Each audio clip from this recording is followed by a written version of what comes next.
네. 자, 그러면 오늘 수업 시작할게요. 오늘은 이제 나에 대한 탐색 마지막 시간인데요. 사실 뭐 엄밀히 얘기하면 마지막이라기보다는 나에 대한 탐색은 계속되지만 좀 정리하는 시간으로 생각하시면 좋을 것 같아요. 제가 이제 매주마다 수업에 대한 리뷰 의견을 받잖아요. 그래서 여러분들이 그 말씀 주신 거는 최대한 이제 반영을 하려고 하는데 이제 어 지난주에는 여러분들의 의견 중에 세 가지가 가장 좀 뭐죠? 저에게 도전적인 그래서 우선 첫 번째는 제가 이제 중간에 영상을 보여드리는데 그 영상에 소리가 너무 컸다. 그래서 깜짝 놀랐다. 그런 의견이 있어가지고. 근데 그거 제가 어떻게 해야 될지 잘 모르겠어요. 근데 아무튼 그 수업 중에 영상을 보는 거는 이제 향후에 그런 기회가 있으면은 제가 링크를 전달을 해드리고 각자 보는 걸로 뭐 그렇게 할까 봐요. 그리고 두 번째는 줌이라는 이 도구가 사실 요즘에 이제 보안 문제나 뭐 여러 가지 이슈가 있어가지고 좀 줌 방식이 뭐 편안한 부분은 있지만 조금 우려가 된다. 뭐 이런 친구가 있어가지고 줌은 오늘까지만 쓰고 사실 지금 이제 줌의 가치는 그런 부분에 있거든요. 서로 이제 원래는 이제 화상 회의를 위한 목적이잖아요. 이게 그 교육을 위한 툴이 아니고 그렇게 하다 보니까 원래는 이제 서로의 얼굴을 보고 이렇게 음성으로 대화를 하든지 아니면 이제 보여줄 게 있으면은 서로 가시화한 형태로 이제 소통을 해야 되는데 지금 약간 이제 레코딩도 하고 하다 보니까 어 줌의 목적에 적합한 활동을 하고 있지도 않으면서 괜히 이제 보안에 대한 불안감 같은 것을 느낄 필요가 없겠더라고요. 그래서 만약에 이제 실시간으로 하게 되면은 이제 유튜브 스트리밍으로 하던가 제가 레코딩된 영상을 공유하는 형태로 그냥 그렇게 하려고 해요. 그리고 이따가 이제 안내를 해드리겠지만 원래는 우리가 이 수업에서 계획하고 있는 활동 중에 하나가 여러분들과 상담을 진행하는 부분이 있거든요. 근데 지금은 이제 제가 주도가 돼서 뭐 전체를 대상으로 이제 수업을 진행하는 방식인데 앞으로는 우리가 어 1대1 상담을 진행하게 됩니다. 그래서 1대1 상담을 진행하는 대신에 원래 수업에서는 그 상담 진행되는 일정 동안에는 이러닝으로 수업을 진행을 하거든요. 그래서 원래는 뭐 다음 주부터가 이러닝 기간인데 이미 그냥 이러닝을 하고 있어 가지고 약간 이제 그 의미가 무색해졌죠. 그래서 어쨌든 다음 주부터는 이 스트리밍 방식으로 수업을 하는 거는 어 이제 그 안 하고 제가 웹링크를 전달을 해 드리면 보고 성찰일지 작성하고 이런 방식으로 바꾸게 될 것 같아요. 그리고 이제 세 번째 의견 중에 하나는 우리가 이제 교재가 있는데 교재를 좀 적극적으로 활용을 했으면 좋겠다. 이런 의견이 있더라고요. 그래서 음 저도 이제 교재가 중요하다고는 생각을 하는데 약간 이제 교재가 어 사실 교재는 이제 참고용이죠. 그래서 여러분들이 이제 활동을 하거나 어떤 이제 참고 자료를 파악하기 위한 용도로 교재를 사용하고 있는 것인데 어쨌든 수업에서 적극적으로 활용하지 못했던 부분이 있는 것 같아요. 그래서 오늘은 교재를 좀 우리가 같이 살펴보는 시간으로 가져가 보려고 합니다. 네, 그래서 다음 주부터의 뭐 일정이나 뭐 이런 부분은 수업 후반부에 다시 한번 안내해 드리도록 하겠고요. 자, 우선 제가 밴드에다가 오늘은 이제 교재를 꼭 준비해 주세요 말씀드렸는데 다들 교재 준비하셨나요? 교재가 있는 사람 네, 채팅으로 손 들어 주세요. 네.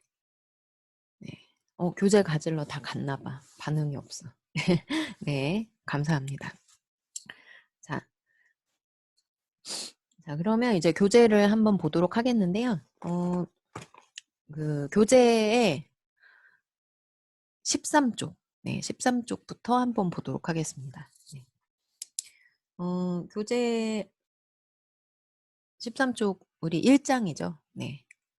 자, 요거를 우리 수업에 오신 분 중에 어쨌든 오늘 줌 마지막 시간이니까 줌의 목적에 맞게 오디오로라도 한번 참여를 한번 해보는 시간을 가져보려고 해요.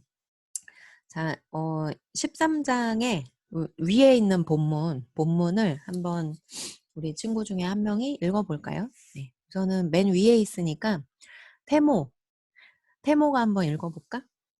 네. 지금까지부터 읽어보시면 좋을 것 같아요. 네. 갑자기 마이크를 켜야 하는 상황이 마이크 어떻게 키지? 네. 모두 갑자기 나가버리는 건 아니겠지? 네. 음소거를 해제하시고 본문을 한번 읽어주시면 좋겠습니다.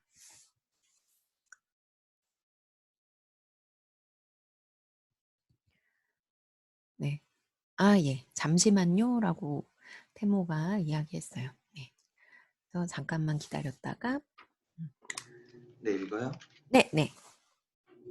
지금까지 20평생을 또는 그 이상을 살아오면서 우리는 내가 정말 잘 살고 있는 것인가? 하는 생각을 누구나 한 번쯤은 해보았을 것이다. 무엇을 어떻게 하는 것이 잘하는 것이지? 하는 생각이 꼬리를 물기도 한다. 꼭 잘 해야만 되는 것은 아니며 잘 일하는 판단의 기준이 무엇인지도 궁금하다.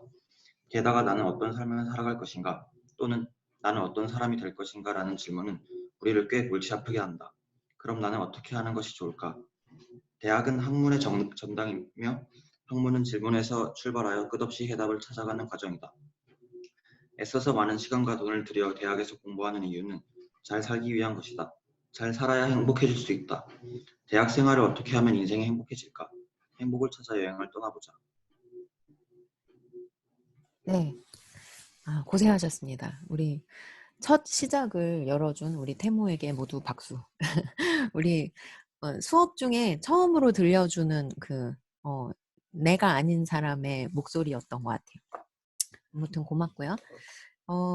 혹시 태모에게 한 번 더 질문을 던져보고 싶은데 지금 읽었던 본문 내용 중에서 조금 마음에 와닿았거나 아니면 좀 이견이 있다거나 하는 부분이 있다면 뭐가 있을까요? 네, 갑자기 책을 읽으라고 하는 것을 넘어서서 질문까지 던졌어.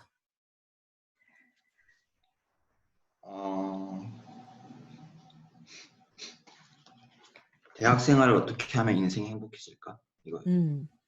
왜 그 문장이 와닿았어요?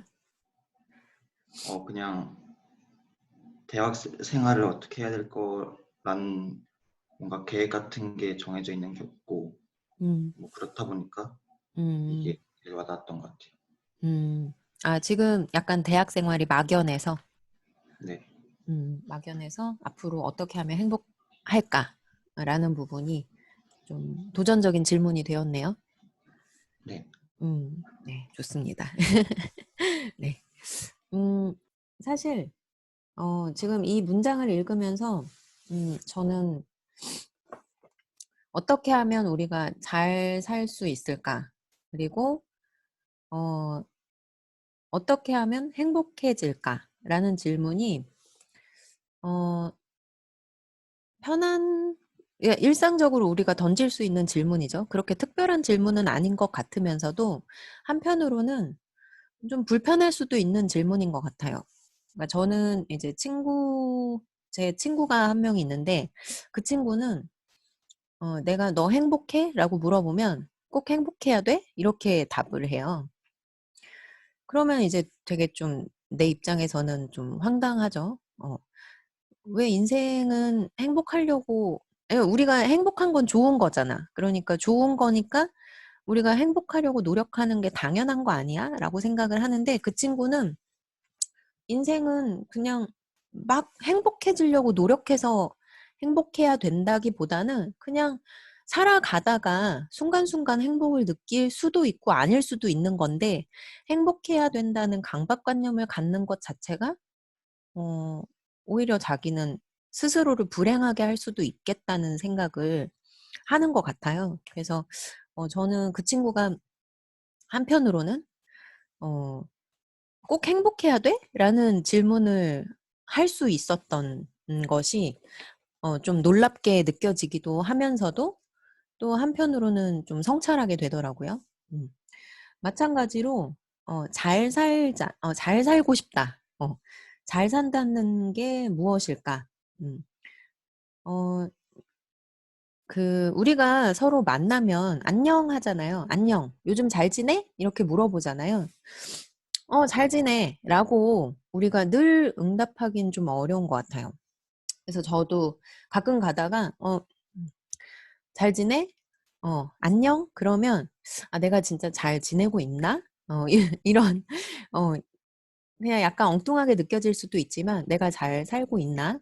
라는 것을 스스로 이제, 확인하는 시간을 갖기도 하거든요. 어, 그 이유 중에 하나는, 잘 산다는 게 무엇일까라는 것에 대해서 이제 질문을 던지는 부분도 있겠지만, 한편으로는, 어, 내가 잘 살고 있는 것 같지 않아서 그렇겠죠? 네. 두 가지 이유가 있을 것 같아요. 잘 산다는 게 뭘까? 그리고 내가 그 무엇인가를 정의했는데 내가 그렇게 살고 있지 못하기 때문에 좀 주저하게 되는 부분이 있는 것 같아요. 그래서 지금 저는 이 문장을 읽으면서 또 조금은 어, 약간 이제 그냥 넘어가기 어려운 문장 중에 하나는 우리를 꽤 골치 아프게 한다라는 거예요. 지금도 여러분들이 지금 이 뭐 짧은 본문을 읽으면서 그냥 넘어가기는 애매한 그런 경험을 했잖아요. 사실 좀 골치 아픈 일이에요. 음. 우리가 일상을 살아가면서 매일매일이 그냥 순식간에 지나가요. 그냥 살아갈 수 있어요. 그냥 살아갈 수 있는데 내가 잘 살고 있는가? 행복이란 무엇인가? 이런 걸 질문하는 순간부터 그냥, 그냥 사라지기가 어렵게 되는 거죠. 그래서 이런 질문은 사실 좀 골치 아픈 질문인 건 분명해요.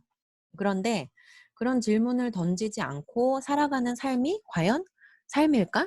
이런 생각을 또 하게 되기도 합니다. 그래서 우리 태모가 이야기했던 것처럼 지금 내가 대학 생활에서 행복 뭐 제대로 된 대학 생활이 뭘까? 내가 어떻게 하면 대학 생활 중에 행복해질 수 있을까? 라는 것이 지금 당장은 딱 눈에 보이지 않더라도 앞으로 그런 것들을 한 번쯤 중간중간에 생각하면서 지내다 보면 조금은 더 의미 있는 대학 생활 그리고 순간순간 행복을 느낄 수 있는 대학 생활이 될 수 있지 않을까라는 생각이 듭니다. 자, 그 다음 본문은 또 우리 다른 친구가 읽어보면 좋을 것 같은데 또 맨 위에 있는 태모를 시켰으니까 맨 밑에 있는 혜영이를 또 부탁을 해볼까요? 혜영이 혹시 본문 읽어줄 수 있을까요? 만약에 여러분들이 이제 마이크가 없거나 뭐 어려움이 있으면은 편하게 채팅창으로 말씀하셔도 됩니다. 네, 혜영이가 준비가 된 것 같아요. 네, 한번 읽어봐 주세요. 우리는 세상을 태어나서 대개 보호자, 특히 부모의 양육하에 자라면서 부모의 가치관을 받아들이며 성장하다가 점차 정신적으로 독립된 개체로 자립하면서 자신의 가치관을 형성하는 과정을 겪게 된다. 성장 과정에서 점차 자아를 발견하고 자신의 흥미와 재능을 알게 되고 미래의 자신을 그려보며 그것을 이루어내고자 노력한다. 우리에 대한 이해를 바탕으로 자신의 꿈을 향하여 자기가 가장 좋아하는 일을 찾아가는 것이 보편적인 인생 행로이다. 대학 생활은 우리의 폭넓은 지식과 전문적인 역량을 획득하고 세상을 이해하는 능력을 키우는 시기이다. 또한 대부분의 젊은이들이 마지막으로 인생 행로를 정해 나아가는 시기이기도 하다. 살아간다고 하는 것은 내가 주변의 지인들과 더불어 다른 사람에게 유용한 무언가를 제공하고 그로부터 물질적이거나 정신적인 도움을 받는 과정이기도 하다. 여하튼 우리는 경제활동을 통하여 의식주를 해결함으로써 나의 생명을 유지해야 하고 가정을 이루고 그들을 부양해야 한다. 따라서 우리의 삶에서 경제적인 역할은 무시할 수 없는 중요성을 가진다. 이 경제적인 활동은 직업으로 나타나며 결국 우리의 삶의 질과 직결된다. 행복한 삶을 위해서 우리는 다른 사람들과 더불어 잘 살아 나아가는 것이 무엇인지 알아볼 필요가 있다. 세상 사람들이 나를 통하여 무엇을 얻을 수 있고 나는 무엇을 줄 수 있을까? 그것이 나의 사회적 위상이 될 것이다. 대학에서 우리는 이것을 준비해 나가야 한다. 네, 감사합니다. 네. 자, 꽤 긴 본문을 읽었는데, 우리 혹시 혜영이는 본문을 읽으면서 좀 마음에 와닿았거나 아니면 조금 이견이 있는, 음, 나의 생각과는 충돌하는 그런 내용은 없었는지.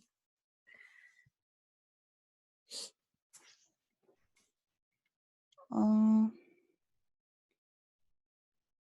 특히 부모의 양육하에 자라면서 부모의 가치관을 받아들이며 성장하다가 점차 정신적으로 독립된 개체로 자립한다라는 음, 그 문장이 음, 기억에 남았어요. 어. 혹시 이유를 좀 더 부연해서 얘기해 줄 수 있을까요?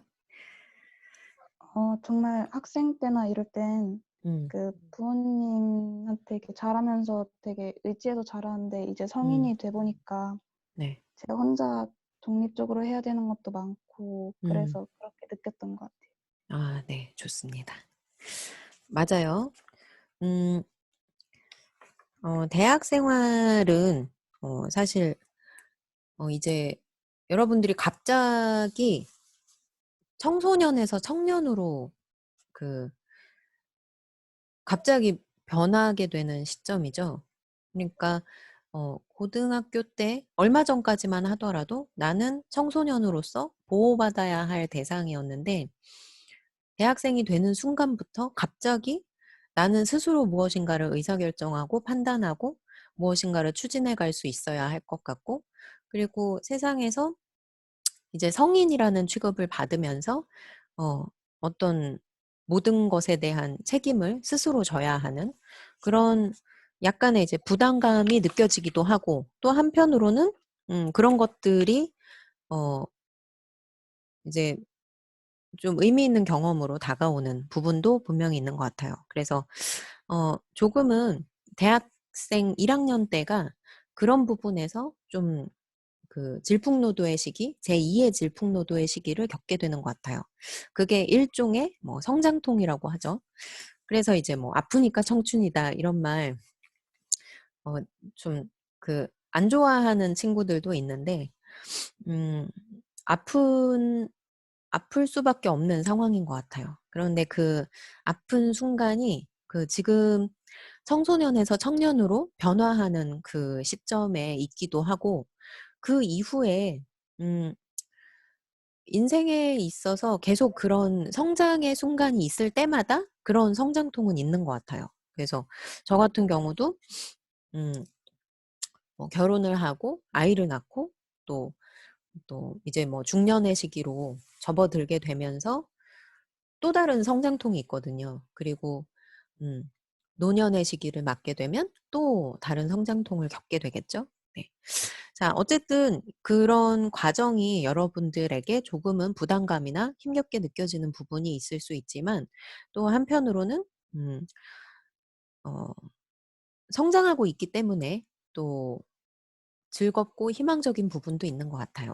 네. 그런 내용에 대해서 우리 또 본문에서 얘기하고 있는 부분이 있는데 제가 그 수업 초반부에 여러분들이 정의하는 대학이란 무엇인가에 대해서 이제 질문 드렸잖아요. 지금 14페이지에 그 어떻게 보면 두 번째 단락이죠. 두 번째 단락에 보면 대학 생활은 무엇을 위한 것인가? 라는 부분이 나와 있어요. 그래서 폭넓은 지식과 전문적인 역량을 획득하는 것, 그리고 세상을 이해하는 능력을 키우는 것, 그리고 인생 행로를 정해서 나아가는 것, 이런 것들이 결국은 내가 전문성을 키우고 세상을 바라볼 수 있는 관점을 만들고 그리고 진로를 결정하는 것, 이 세 가지가 가장 주요한 어떤 대학 생활의 목표라고 할 수가 있을 텐데요. 그것과 더불어서 또 다른 목표들도 우리가 생각해 볼 수 있을 것 같아요. 뭐 누군가는 저는 인생의 반려자를 만나는 것도 목표 안에 있어요. 뭐 이렇게 할 수도 있겠고요. 자, 그리고 이제 그다음 부분부터 나오는 내용이 직업의 의미에 대한 부분입니다. 그래서 내가 주변의 지인들과 더불어 다른 사람들에게 유용한 무엇인가를 제공하고 그로부터 물질적이거나 정신적인 도움을 받는 과정. 이것이 여기에서 이야기하는 살아간다라고 하는 것이라고 정의를 했지만 이것이 우리가 생각하는 진로가 아닐까 싶어요. 직업은 대부분 경제 활동을 통해서 의식주를 해결하고 나의 생명을 유지하고 가정을 이루고 그들을 부양하는 것을 우리가 직업으로 그러니까 경제 활동을 통해서 내가 무엇을 얻게 되는 일종의 수단으로 여겨져 왔던 부분이 굉장히 큰데 한편으로는 우리가 타인과의 관계 속에서 내가 어떠한 가치를 제공하고 그것을 통해서 물질적이거나 때로는 정신적인 것을 얻는 것을 우리가 직업으로 이야기할 수 있다라고 정의하는 것이 조금 기존에 우리가 만약에 어, 어, 직업은 경제 활동에 불과하다라고 생각했던 음, 했다면 조금은 다른 관점일 수 있겠죠. 그래서 저는 사실 이 본문을 읽으면서 가장 여러분들과 공유하고 싶은 문맥은 마지막 문맥이에요. 그 문맥. 세상 사람들이 나를 통하여 무엇을 얻을 수 있고 나는 무엇을 줄 수 있을까? 지난주에 우리가 브랜드에 대한 이야기를 했잖아요. 결국은 세상 속에서 내가 어떠한 브랜드로 성장하느냐는 내가 사람들에게 무엇을 줄 수 있고 사람들은 나의 가치를 무엇으로 인식할 것인가라는 부분이 굉장히 큰데 그런 측면에서 우리가 직업을 바라보게 되면은 조금은 다른 선택을 할 수 있지 않을까? 그런 생각이 듭니다. 그래서 음, 여러분들이 사실은 이제 청소년 시기에는 다소 내가 어떤 모습으로 성장해야 할까라는 것에 급급하다 보니까 조금은 나중심의 사고로 진로에 대해서 생각했던 부분도 있을 것 같아요. 그런데 타인과의 관계 그리고 사회 안에서의 나라는 부분까지 함께 고려하는 것이 진로에 있어서는 중요한 선택이 될 수 있다라는 부분. 자, 그다음 본문은 또 누가 읽어볼까? 우리가 혹시 미라 책 본문 읽어줄 수 있어요? 네. 읽어요. 생을 대략 90년으로 잡는다면 보통 25년 이상을 자립을 위한 준비 기간, 그 다음 35년은 생산적인 활동 기간, 10년은 은퇴 적응 기간, 나머지 20년을 노후 생활 기간으로 나누어 보아도 무방할 것이다. 이 가운데 자립을 위한 준비 기간은 육체적으로 성인으로 성장하고 이 시대를 살아가는 사람으로서의 기본적인 소양을 쌓고 스스로 삶을 영위할 수 있는 경제적 능력을 확보하고 사회 구성원으로서 역할을 수행하는 준비를 하는 기간이다. 대학 교육 과정은 일반적으로 사회 진출을 위한 마지막 준비 단계라고 할 수 있다.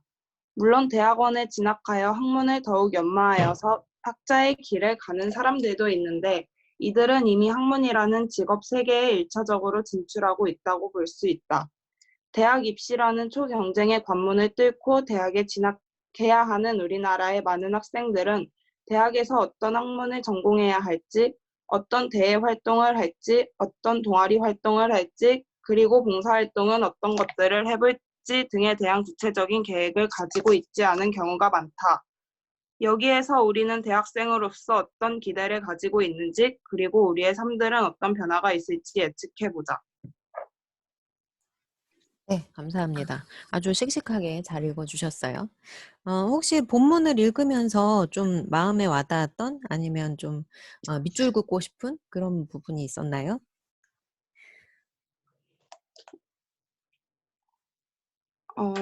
그 대학 입시 얘기가 가장 와닿았던 것 같아요. 왜? 어떤 면에서? 저도 입시를 겪었으니까. 네, 맞아요. 가장 최근에 경험했던 가장 힘들었던 기억? 네. 네. 맞아요. 그래서 힘든 경쟁을 뚫고 대학에 왔는데 내가 그렇게 힘들게 도착한 어, 여기가 이곳이 나에게 어떤 의미를 가져다 줄까? 그리고 앞으로는 또 어떤 또 치열한 경쟁이 시작될까? 뭐 그런 생각도 어, 하고 있지 않을까 싶기는 해요. 네. 자, 그러면 맞아요. 미라는 우리가 대학 입시라는 부분이 가장 좀 이 본문에서 좀 눈에 닿았는데 저는 사실 약간 이제 여러분들은 청년의 시기이고 저는 또 약간 이제 아니 중년은 아니지. 나도 아직 청년이야. 그런데 그 시기에 있다 보니까 생을 90년으로 잡는다면 여기가 좀 저한테는 좀 와닿는 것 같아요. 25년 이상을 자립을 위한 준비 기간이라고 했잖아요. 여러분들이 아마 대학을 졸업할 즈음에 되면은 이제 자립을 위한 준비 기간을 마치게 되는 거죠. 그래서 그 이후로부터는 정말 이제 자립을 시작해야 되는데, 사실, 저조차도 40대가 지났지만 여전히 내가 자립하고 있는가에 대해서는 조금, 그렇진 않은 것 같아요. 그러니까 지금도 제가 지금 엄마한테 아기 맡기고 지금 출근했거든요. 그러니까 부모님으로부터 완벽하게 분리되는 건 어려움이 있는 것 같아요. 그렇기는 한데 우선은 마인드는 그렇게 가져가 보자라는 거죠. 아까 어, 얘기 나눴던 것처럼 대학 생활을 시작하는 순간부터 우리는 왠지 무엇인가 모든 것을 책임져야 할 것 같은 그런 그 강박관념을 갖게 되면서 조금은 지금 이 상황이 나에게 좀 힘들게 느껴지기도 하겠지만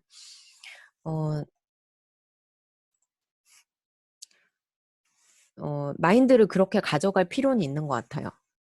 그러니까 예를 들어서 이제 배낭여행 같은 경우는 그 배낭여행이 원래는 이제 그 시발점이 유럽에서 출발을 했대요. 그래서 유럽의 부모들은 유럽의 청소년들이 이제 정말 청년이 되었다라는 것을 느끼게 해주기 위한 수단으로 배낭여행을 보냈대요. 그래서 배낭 하나 짊어지고 세계 여행을 하면서 자신의 어떤 견문을 넓히기도 하지만 이제 정말 내가 스스로 살아야겠구나 이런 것들을 느낄 수 있는 그런 체험을 하도록 하기 위해서 배낭여행을 보냈다고 해요. 그런데 약간 이제 우리나라의 경우에는 그런 부분이 조금 퇴색된 부분도 있는 것 같아요. 뭐 그냥 이제 여행으로 느껴지는 부분이 큰데 어쨌든 완전한 자립은 어렵더라도 스스로 나의 대학 생활 동안에 내가 스스로 서기 위한 준비를 하겠다라는 것은 굉장히 필요한 것 같습니다. 그리고 35년은 생산적인 활동 기간. 저는 굉장히 생산적인 활동 기간을 살아가고 있어요. 그래서 열심히 살고 있는데, 어, 이게 35년이라는 시간이 생각보다 어, 우리가 60세 하면은 할머니, 할아버지인 것 같잖아요. 물론 할머니, 할아버지가 되는 건 맞지만 굉장히 건강한 상태로 할머니, 할아버지가 되거든요. 그렇게 하다 보니까, 내가 너무 건강한데 나의 일이 없어요. 그러면, 어, 일을 안 하면 굉장히 행복할 것 같지만 기존에 굉장히 열심히 살았던 성취가 굉장히 중요했던 사람들은 내가 일을 하지 않는다는 것 자체가 자기를 굉장히 힘들게 하는 요소가 돼요. 그래서 이제 그 진로라는 게 영원히 우리에게 굉장히 중요한 질문거리가 된다라는 말씀을 드렸었는데 어, 은퇴를 적응하는 기간, 그리고 그 이후에 노후 생활 기간까지도 우리는 무엇인가, 내가 뭐, 나중에는 뭐, 연금으로 살아야지, 뭐, 이런 문제가 아니라는 거죠. 어떻게 하면 내가 나의 삶을 의미 있는 것으로 계속 만들어갈 수 있을 것인가? 라는 질문이 계속 필요하다는 측면에서 진로에 대한 질문은 우리가 계속 던져야 할 부분인 것 같습니다. 자, 그리고 이제 육체적으로 성인으로 성장하고 이 시대를 살아가는 사람으로서의 기본적인 소양을 쌓고, 네. 그리고 삶을 영위할 수 있는 경제적인 능력을 확보하고 사회 구성원으로서 역할을 수행할 준비를 하는 기간. 이것이 어떻게 보면 우리가 대학생 활 동안 또 지향해야 할 목표가 아닐까 싶습니다. 자, 그래서 그런 차원에서 우리가 진로에 대한 탐색을 이제까지 해왔는데요. 진로에 대한 탐색에 그 시사점을 줄 수 있는 세 가지 요소로 우리가 성격 이해, 흥미 탐색, 그리고 가치관 탐색이라는 걸 했죠. 그래서 그 이후에 18페이지부터 보면은 우리가 합리적인 진로 탐색을 하는 것을 하려면 결국은 앞서서 우리가 파악했던 나의 능력과 적성, 흥미, 신체적인 적성과 가치관 등을 객관적으로 평가하고 이것을 근거로 해서 내가 원하는 직업 분야에서 필요로 하는 자질과 특성을 비교하여 판단할 수 있어야 한다라는 이야기가 나오죠. 그래서 여러분들이 이제까지 진로와 관련해서 나에 대한 탐색을 중심으로 해서 우리가 활동을 수행을 했는데 그 결과를 종합적으로 판단하는 작업이 우선 필요할 것 같습니다. 그래서 그것을 위한 목적으로 지금 그 다음 페이지 2장부터 보면 아니죠. 3장이죠. 3장부터 보면은 나의 성격과 관련된 내용이 시작이 되는데 38페이지 보시면 MBTI 성격 유형에 대해서 여러분들이 그냥 코드만 이해하기보다는 각각의 유형의 차이에 대해서 설명하고 있는데 제가 설명이 좀 미흡했던 부분 이제 그냥 파워포인트로 하다 보니까 다소 설명이 미진했던 부분이 있다면 이 내용을 여러분들이 좀 자세히 살펴보시면 좋을 것 같고요. 그 다음에 주기능, 부기능, 3차 기능, 열등 기능이 있는데 41페이지에 나와 있는 주기능과 부기능이 어떤 역할을 하는 것인지 결국은 나의 강점을 설명해 주는 부분이 되겠죠.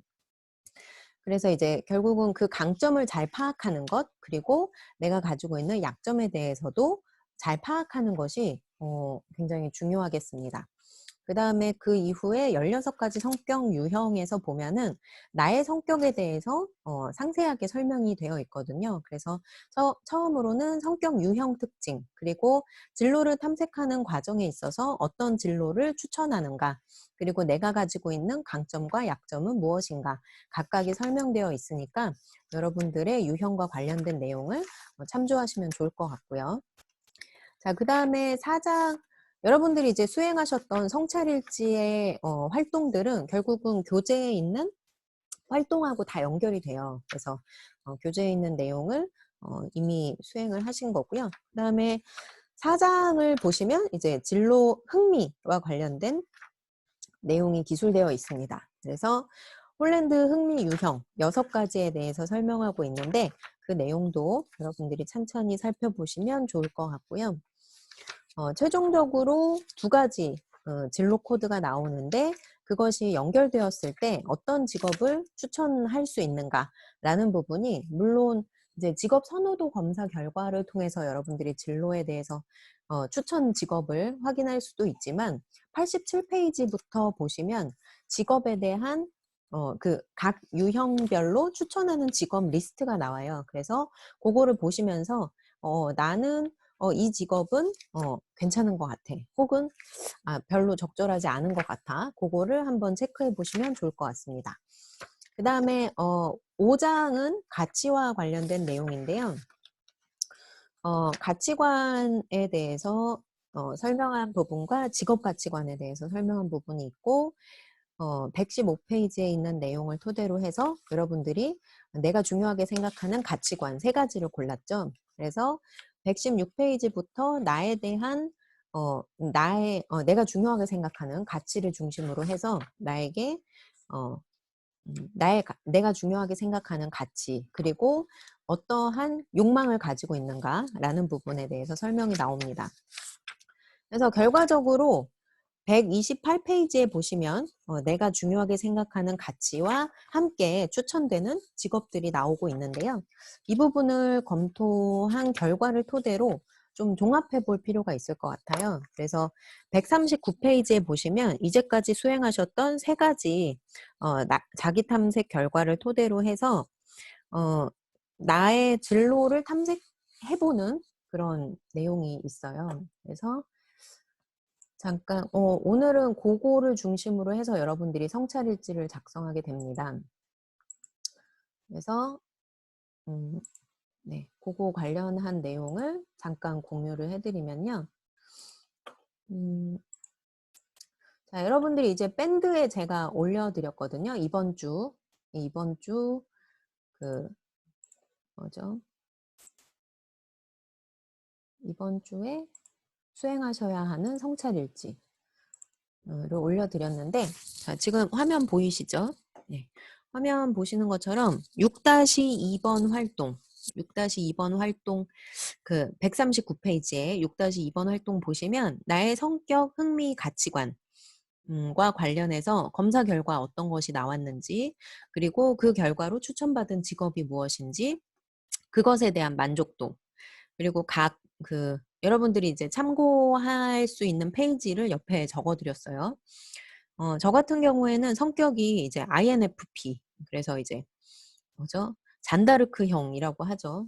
나를 이제 불살르는 그러니까 숨겨진 열정이 있는 사람들이에요. 그래서 평소에는 굉장히 조용한데 내가 의미 있다라고 생각하거나 잘 해내고 싶다라고 생각하는 것이 있으면은 막 활활 타오르는 그런 캐릭터입니다. 그래서 검사 결과 추천받은 직업에는 뭐 예술, 교육, 상담, 종교, 보건의료, 비즈니스 등을 추천받았는데 저는 다 하고 싶어요. 다 하고 싶은데 왠지 좀 잘할 것 같기도 하고. 근데 보건의료 쪽은 지금 X표를 쳤는데 저는 약간 무서워요. 그 피가 흥건하고 뭐 그런 상황이 조금 무서워서 이거는 좀 기피를 하는 걸로 할게요. 네. 그래서 나머지 영역은 한번 네. 지금 어느 정도는 하고 있는 것 같아요. 네. 그래서 그것과 관련된 부분을 한번 검토를 해봤고, 그 다음에 흥미는 제가 SA인데, SA는 AS하고 추천 직업이 같거든요. 그래서 추천 직업들을 보면은 진짜 여기 있는 리스트를 보면서 제가 내 인생이 길다면 여기 있는 걸 다 해보고 싶더라고요. 다 해보고 싶은데 약간 좀 피하고 싶은 거, 피한다기보다는 선택하지 않는 것 중에 하나는 이제 무용가, 무용수, 무용교사, 무용치료사, 안무가.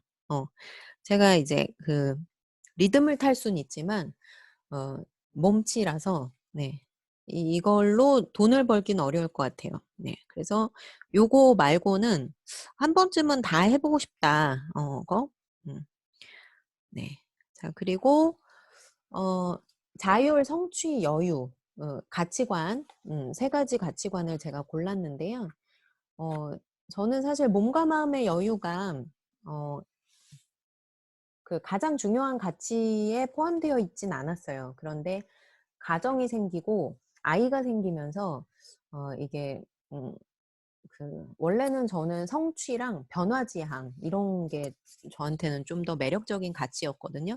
그런데 아이가 생기다 보니까 아이와 좀 더 많은 시간을 함께하고 싶다라는 가치도 좀 중요해지더라고요. 그래서 최근에는 몸과 마음의 여유가 저에게 중요한 가치가 되었습니다. 그렇게 하다 보니까 교묘하게도 겹치는 영역 중에 하나가 이제 대학 교수가 있네요. 그래서 저는 이제 SA라는 흥미와 관련해서 뭐 북디자이너, 동화작가, 진로교수라는 영역도 이제 관심 있는 영역이기도 하지만 사실 이미 약간 하고 있는 그래서 이 세 가지를 종합한 결과에서 보면은 제가 하고 싶은 거, 하고 있는 것이 교묘하게 나오는 거예요. 그래서 여러분들은 지금 청년의 시기이기 때문에 아직은 내가 시작해보지 않았고, 과연 나에게 잘 맞을까라는 의구심이 들기도 하겠지만 실제로 나중에 돌아보게 되면 이 성격과 흥미가 가치관이 겹치는 영역에서 나의 진로를 찾는다면 내가 굉장히 행복할 수 있구나라는 것을 아마 나중에 깨달을 수 있을 거라는 생각이 들어요. 그래서 여러분들이 지금 이것들을 종합해 보는 과정을 통해서 조금 더 의사결정에 좀 명확한 방향성을 수립해 보실 수 있지 않을까라는 생각이 듭니다. 그래서 요거 한번 오늘 진행을 해 보시고요. 그다음에 나를 표현하는 마인드맵 그리기가 6-3에 나와 있어요.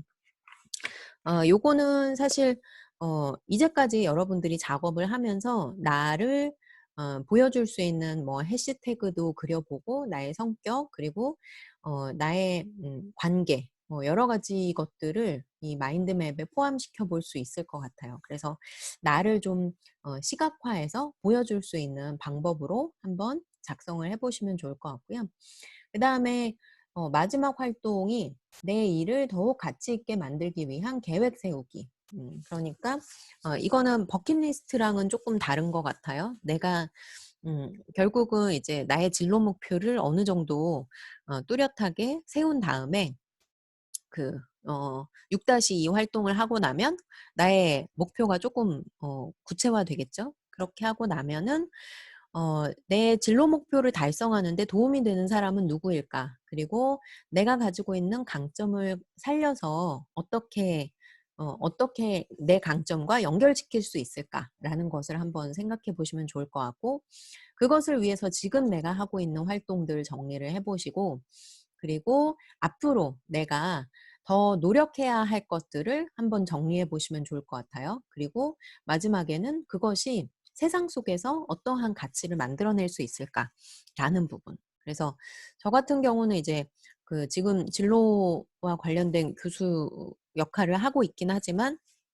장기적으로는 또 동화 작가가 되고 싶다고 했잖아요. 그래서 나를 돕는 사람들, 부모님, 뭐 베프가 이제 베스트 프렌드, 인생 베프, 우리 남편, 그리고 인지둥이가 이제 제가 아들 쌍둥이를 키우고 있어요. 그래서 걔네 이름이 이노와 지호거든요. 인지둥이. 인지둥이. 나를 돕는 사람들. 왜냐면 나한테 실질적인 도움을 주기도 하지만 나에게 어떤 영감을 주는 대상이기도 하기 때문에 나를 돕는 사람들로 정의를 해봤고요.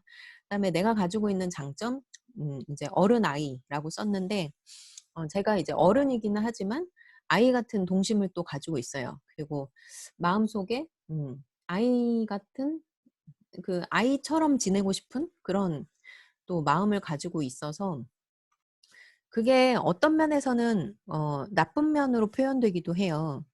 많은 어른들이 사실은 뭐 상처받은 아이가 내면에 있다. 그래서 이제 그런 부분을 조금 어둡게 표현하는 경우도 있기는 한데 저는 제가 어른이지만 아이 같은 마음을 가지고 있어서 뭐 여러분들과 소통을 하기도 좀 더 좋고 제가 앞으로 어떤 작가로 활동하는 데 있어서도 좋은 기반이 될 수 있지 않을까라는 생각이 듭니다. 네. 자, 그리고 이제 내가 하고 있는 것들은 다양한 정보를 수집하고 계속 어떤 꿈을 꾸고 누군가와 놀고 일을 벌리고 누군가 함께 하는 것들을 지속하고 있고요. 또 새로운 가치를 만들기 위해서 앞으로는 뭐 블로그를 한다던가 짬짬이 교육을 듣고 연습하는 거 그런 것들을 도전해 보려고 합니다. 그리고 궁극적으로는 제가 뭐 작가로 활동을 하든 아니면 지금처럼 교육을 계속 하든 이것을 통해서 사람들에게 어떤 영감을 주고 희망을 주고 또 긍정적인 에너지를 줄 수 있는 그런 역할을 하고 싶어요. 그래서 여러분들이 이번 주에는 이제 글 쓰는 것보다는 요거 작성하면서 이제까지의 활동들을 좀 정리해 보시면 좋을 것 같고요. 자, 그래서 이번 주까지가 그 내용으로 정리가 되고요. 자, 그 다음에 우리 PT로 또 돌아가면은 자, 지금 이제 오늘이 6주차죠. 6주차이고 오늘까지만 수업을 줌으로 하고 다음 주부터는 제가 밴드에다가 웹링크를 전달을 해드릴 거예요. 그러면 여러분들이 자체적으로 그냥 학습을 하시고 성찰일지 제출하는 형태로 7주부터는 수업을 진행을 하게 되고요. 아마 12주까지가 그렇게 계획되어 있어요. 그러면서 우리는 뭘 하게 되냐면 진로 코칭이라고 해서 여러분들과 저 그리고 이제 저희 상담 담당해 주시는 선생님이 또 계세요. 그래서 1대1로 상담을 진행하게 됩니다. 그래서 상담 시간을 별도로 정하고 아마 이제 상담을 진행하게 될 거예요. 그리고 13주에는 아마 우리가 교실에서 만날 수 있지 않을까 싶어요. 네. 그래서 12주까지는 우리가 개별적으로 상담을 진행하면서 여러분들은 이러닝을 쭉 지속하시면 됩니다. 그리고 네. 아마 이제 기말고사라고 되어 있는데 기말고사는 안 보는 방향으로 지금 생각은 하고 있어요. 그 다음에 이제 지난주에 안내해 드렸던 것처럼 직업 정보를 수집해서 정리하는 것이 여러분들 중간 과제인데 지금 수업 일정상 직업 정보와 관련된 내용이 9주차에 예정되어 있거든요. 그래서 5월 8일이 시기적으로 조금 이른 것 같아요. 그래서 직업 정보를 수집해서 제출하는 것은 5월 22일까지로 좀 연장을 하려고 합니다. 그리고 이제 기말은 동일하고요. 네, 자 그래서 오늘 수업에 대한 안내는 이 정도로 진행을 하고요. 제가 여러분들 네, 여러분들의 상담 일정을 잡기 위한 링크를 보내드릴게요. 지금 채팅창에 링크를 공유해 드릴 테니까요. 그 링크를 통해서 여러분들이 이 화면에 오실 수 있거든요.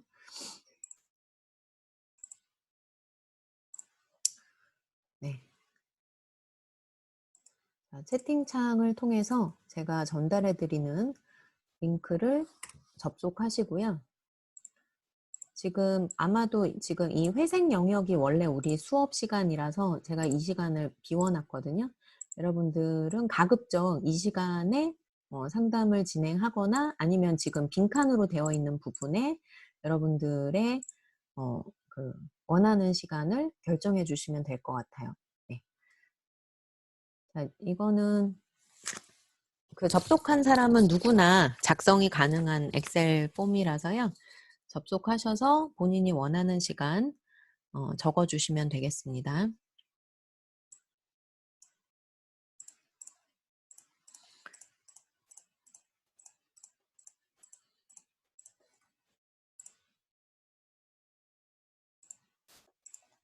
네.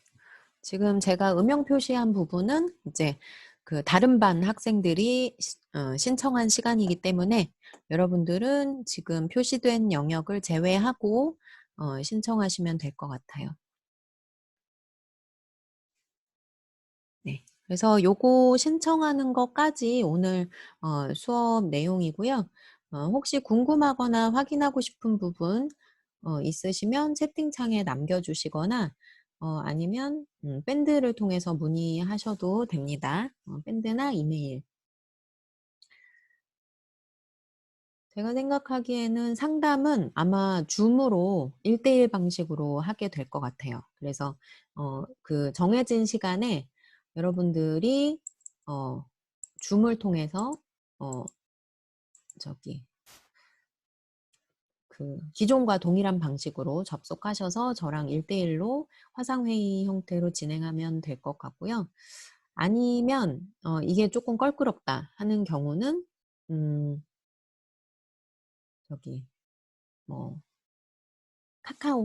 카카오나 아니면 저는 면대면을 희망합니다 라고 하는 경우에는 아예 우리가 사실은 5월 12일부터는 온라인이 해제될 것 같기도 해요. 지금 예정상으로는 5월 11일까지로 온라인 수업이 11일 기점으로 해서 오프라인으로 전환될 것으로 얘기가 되고 있긴 하거든요. 그래서 아무튼 뭐 일정은 본인이 편한 일정으로 신청을 하시고 방식에 대해서는 제가 추후 다시 안내해 드리도록 하겠습니다. 네. 네, 그러면 자율적으로 요거 입력하시고요. 네, 수업은 요 정도로 마치도록 하겠습니다. 네, 수고하셨어요.